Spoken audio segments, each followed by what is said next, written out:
Bab ke-25.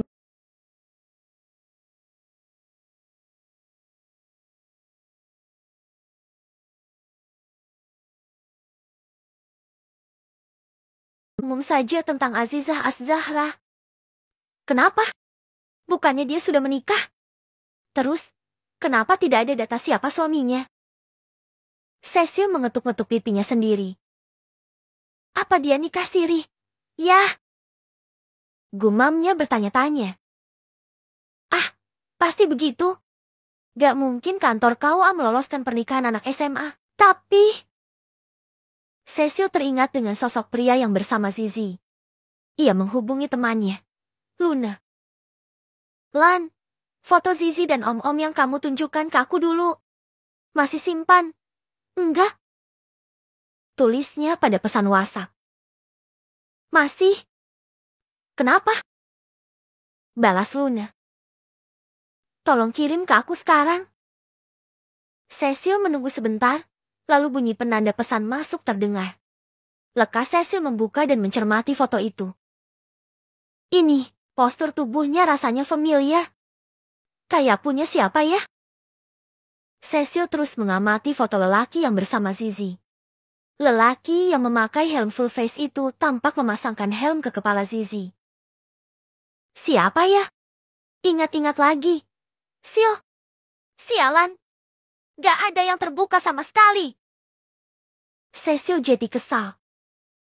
Apa aku suruh Rian buat cari tahu lagi? Pikirnya. Tapi, ia teringat dengan misi yang lalu. Ia minta menyelidiki Zizi malah dapatnya Zizi yang lain dan ia merasa rugi banda. Aku ke rumah Zizi lagi aja besok. Esok paginya, Cecil pergi ke rumah kontrakan Zizi. Ia melongok-longok ke dalam rumah, tapi gak ada orang.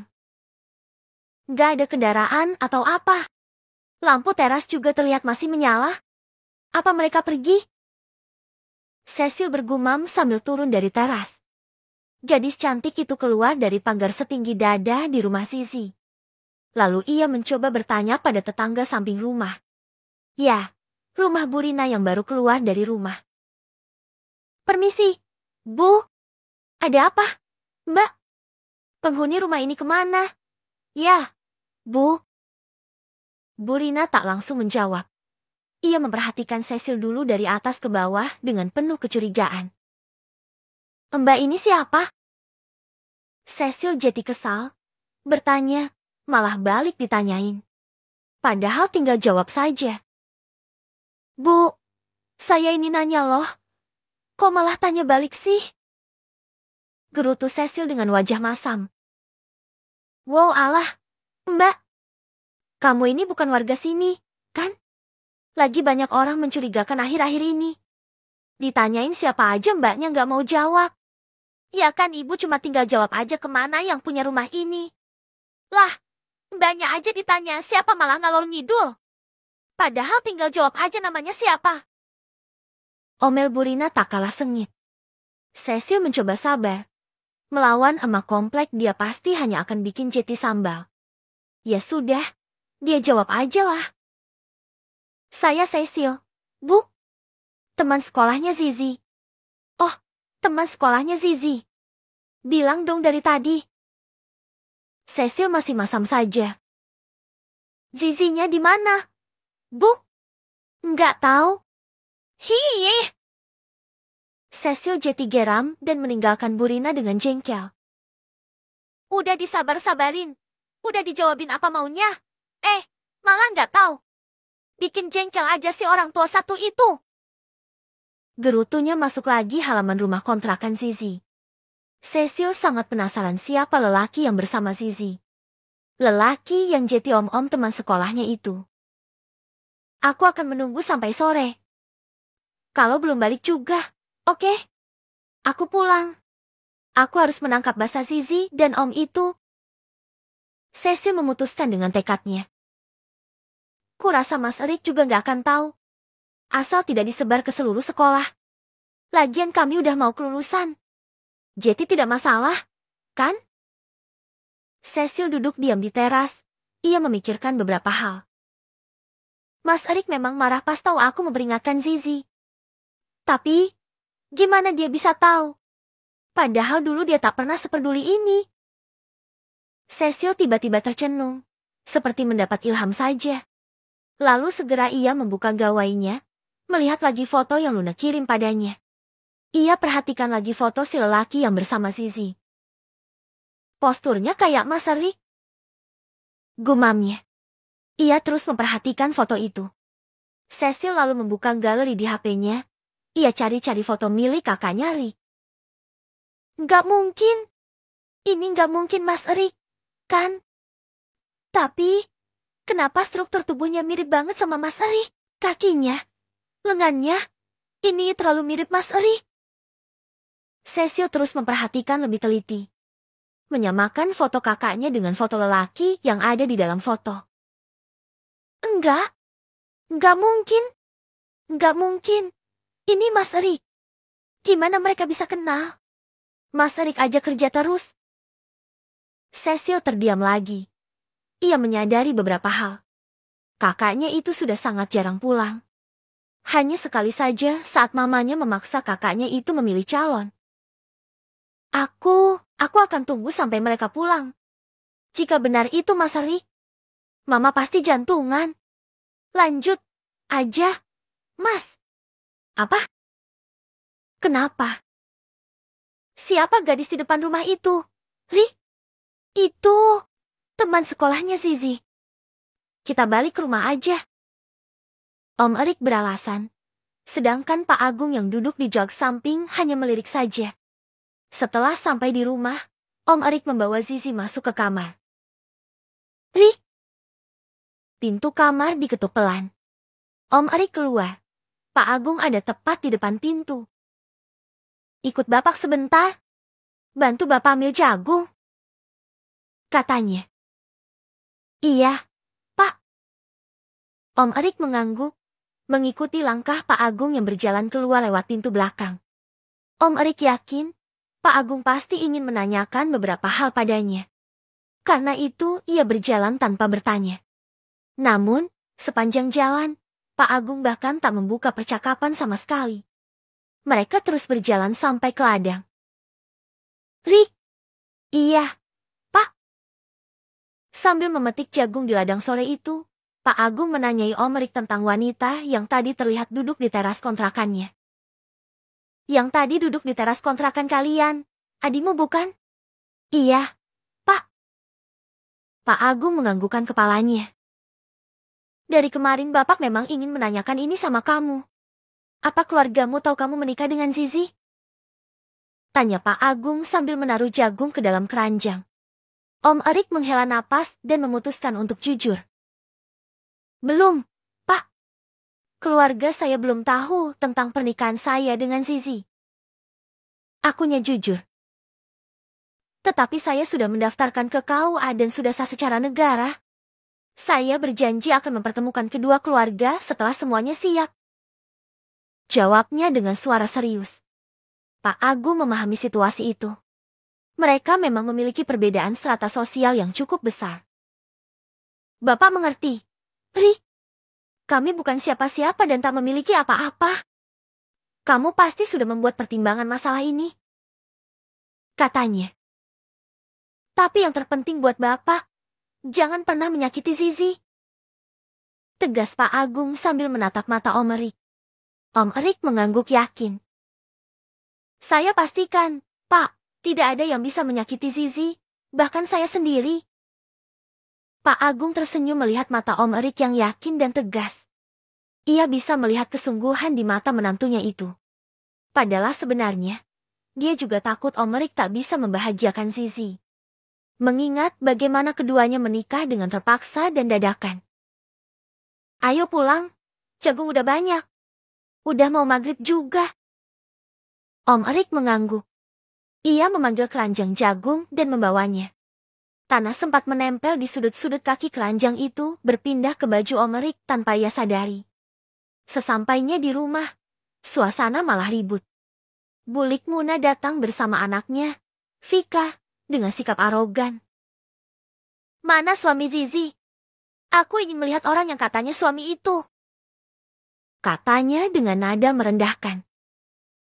Udah ditinggal kabur kayaknya. Sinis Bulik Muna menjawabi anaknya. Bulik pulang aja. Deh. Kamu kok ngusir? Ya daripada bikin ribut. Gak ada orang juga. Oh, jadi benar. Si Rik-Rik itu kabur. Jelaslah. Orang dari pos ronda. Sinis Bulik Muna terkekeh-kekeh. Apa kerjaan suaminya Zizi? Kek? Tahu antara kena mental. Hahaha. Ya enggak lah. Orang tukang nongkrong di pos ronda paling juga pengangguran. Atau enggak tukang ojek. Cibir Vika. Anaknya Bulik Muna. Anita memutar mata malas. Suami Zizi adalah pemilik Pavel kok. Katanya tegas. Meskipun tahu mungkin tidak akan dipercaya. Bulik Muna dan Vika malah tertawa mengejek. Ah, jangan membual. Anita. Ejek Vika. Ilah, gak mungkin pemilik perusahaan besar sampai nongkrong di pos ronda. Timpal Bulik Muna terbahak sambil memegangi perutnya. Anita menghela napas lelah. Tahu benaran kena mental nanti. Ada apa ini? Kok ramah? Bapak udah pulang? Dari mana sih? Pak? Tanya Anita dengan muka masam. Petik jagung sama Rik. Mana si Rik itu? Tanya Vika. Mas, Vika, jangan cuma nama. Dia lebih tua darimu, dari silsilah juga. Jeti yang sopan. Kau tegur Pak Agung. Halah, paling juga, nanti jadi kacung di nikahan Vika nanti. Nikahanmu gak akan berjalan nanti tanpa kacung. Vika, jangan suka merendahkan orang lain. Kau tegur Pak Agung lagi. Gimana kamu mendidik anakmu? Mas, jangan ngajarinlah. Ajarin tuh, anakmu sendiri biar gak mesum dan digerebek. Balas Bulik Muna keras. Merasa tak terima dengan teguran kakaknya. Mereka gak zina. Hanya salah paham. Muna, harus dijelaskan berapa kali. Geram Pak Agung. Sudahlah, Muna, pulang saja. Jangan buat masalah di sini. Namun, Bulik Muna dan Vika masih belum mau pulang. Vika yang melihat Om Rik tampak kotor dengan memanggul sebakul jagung, semakin jumawa. Itu, suaminya Zizi Pakde. Iya. Dia kayak orang susah. Bisa-bisanya dibilang direktur utama di Pavel Corp. Halu banget enggak sih? Katanya dengan nada mengejek. Om Erik tetap tenang sambil tersenyum tipis. Tidak mengiyakan, ataupun berkelit. Ini membuat Anita semakin kesal hingga dia masuk ke kamar. Setelah keributan itu, Zizi yang baru bangun, keluar dari kamar melihat Bulik Muna dan Vika. Bulik, Vika, tumben kelihatan di sini. Tanyanya pada ayahnya. Sebenarnya juga malas. Sahut Vika memutar mata malas. Bulik Muna mencemooh. Zizi, kamu tuh ya, masih gadis kecil kok dapatnya malah orang tua sih. Loh, Om Rik udah tua. Ya, perasaan sama Bulik masih tuaan Bulik. Bulik Muna mendelik kesal. Kamu itu, ya, sih, dikasih tahu juga. Pantas saja dapatnya laki-laki pos ronda. Zizi mengangguk mengiyakan dengan tenang. Ya, Bulik. Ini membuat Bulik Muna semakin kesal. Dia membanggakan anaknya, Vika, yang punya pacar seorang manajer. Lihat Vika, Zizi. Kamu harus menyontoh dia dalam mencari suami. Loh, emang Vika udah nikah? Bulik? Sebentar lagi. Mau bikin resepsi yang mewah. Nggak kayak mau. Hasil gebekan sih. Ya, malu pasti mau dibikinkan resepsi. Ejek Bulik Muna jumawa. Setelah merasa puas, Bulik Muna dan Vika pun pulang ke rumah. Pak Agung merasa kesal juga, tetapi dia senang melihat Zizi tidak terlalu menanggapi Buliknya dengan emosi dan tetap tenang. Bagus, Zizi. Jangan sampai omongan mereka mengganggu pikiranmu. Ujar Pak Agung dengan suara lembut. Ya, mau gimana Pak? Jawab Zizi nyengir. Om Erik mengacak rambut istrinya gemas. Udah pinter mimenis emosi, ya. Pujinya berbisik. Malam itu berlalu, dan Zizi serta Om Erik tidur bersama di kamar. Sebelum tidur, Om Erik mendapat pesan dari adiknya, Cecil, meminta untuk pulang ke rumah. Mas, kapan balik ke rumah? Mama nanyain terus. Cecil juga ada yang mau ditanyakan. Om Erik menghela napasnya. Mau apa lagi? Si mereka. Gumamnya merasa lelah. Bab ke-26.